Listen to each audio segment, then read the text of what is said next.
Okay, since putting this back together, this is the first time where I've had a normal looking screen. Okay, it is 10 a.m. and this thing has been running perfectly since about 5 a.m. I'm going to assume that I was actually sleeping, but the fact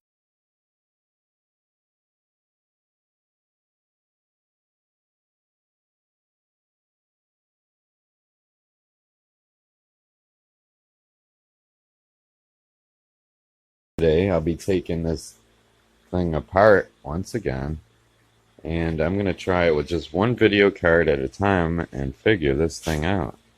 I got it down to being video problem, which I kind of knew in the beginning, but I got sidetracked because whenever I see any kind of hardware attached to a motherboard that could be defective, it's on my list to try things out because I have seen the most strangest things. A BIOS battery could make computers do buggy things.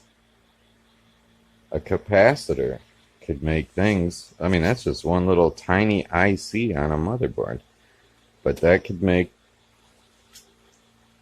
it do buggy things. Oh yeah, I finished this job. That's a MacBook Mini, and it was created with 2 gigs. Now it has 4 gigs of RAM. Nice. So now I'm going to boot it into Linux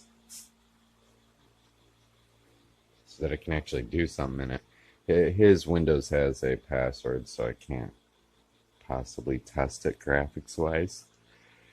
Anyway, I'm gonna go jump in the shower.